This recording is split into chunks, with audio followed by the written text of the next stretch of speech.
All right, now to give us more perspective in terms of what it, of course, means for the American people and what this government shutdown actually is, we're being joined by Mr. Daniel Geltrud, an American business analyst and economist. He's joining us live from New Jersey.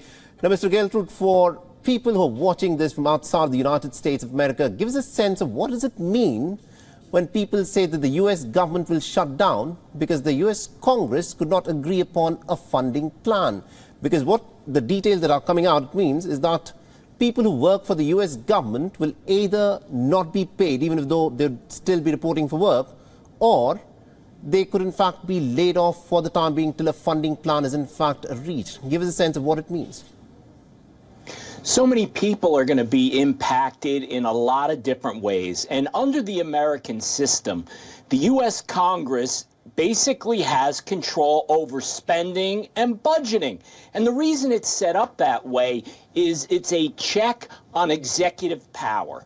So there needs to be accountability to the public, and there also needs to be financial discipline. That's conceptually what's supposed to happen. Of course, it becomes political. So what you have here primarily right now is Republicans fighting with other Republicans. It's not so much Republicans and Democrats, which is really what's causing people to be very concerned that this could be drawn out for some period of time. Now, when we're talking about the U.S. government shutting down, it's not a complete shutdown, as you were talking about. It's all about non-essential services, right, and those employees being furloughed. Now, ultimately, when funding and the budget is reestablished, all of those people will get paid for the time they were not permitted to work. But in the meantime, the longer this goes on, the worse it gets for everyone. You know, it's very interesting that you say that this is something that is part of the American system and this is how things work. But for people who are watching this from the outside of the United States of America, when the term that the U.S. government will shut down because a deal could not be reached within the U.S. Congress is a bit scary. So give us a sense of what are those non-essential services that will actually get shut down because the Republicans within the U.S. Congress have not been able to agree with each other.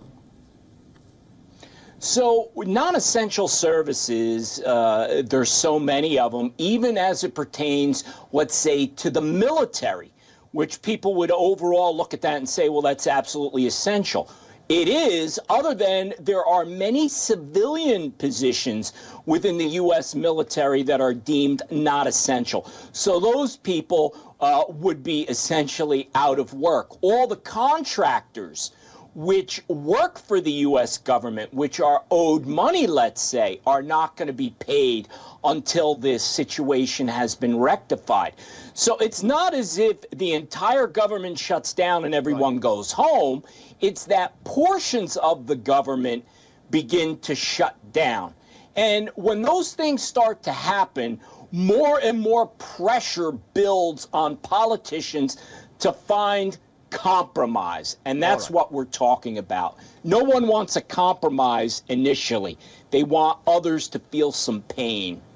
All right, my last final question to you is, because this, I presume, is something that would happen every year when the Americans need to pass their budget. So how frequently does the United States of America suffer a government shutdown, as it is put, and how badly does it affect the American economy? Well, actual shutdowns are not as common as these budget fights. What we have seen in the past is right up until the last minute, the sides are fighting. It looks like no one wants to give in, and then a deal is struck. Many people don't think that's going to be the case right now because you have intra-party fighting, and that's why this may be a little bit more serious. But to be honest with you, many Americans have become used to this, and they're not actually paying attention because this seems to be just the normal political foolishness that we've been seeing so often. It's not a good thing, but people are getting tired of it, and they're not paying attention quite as much. All right. Thank you very much indeed, Mr. Geltrud, for joining us and getting us those insights. It now remains to be seen as to how much longer it takes for the Republicans to, of course, get their act together and to agree upon this funding bill. WION is now available in your country. Download the app now and get all the news on the move.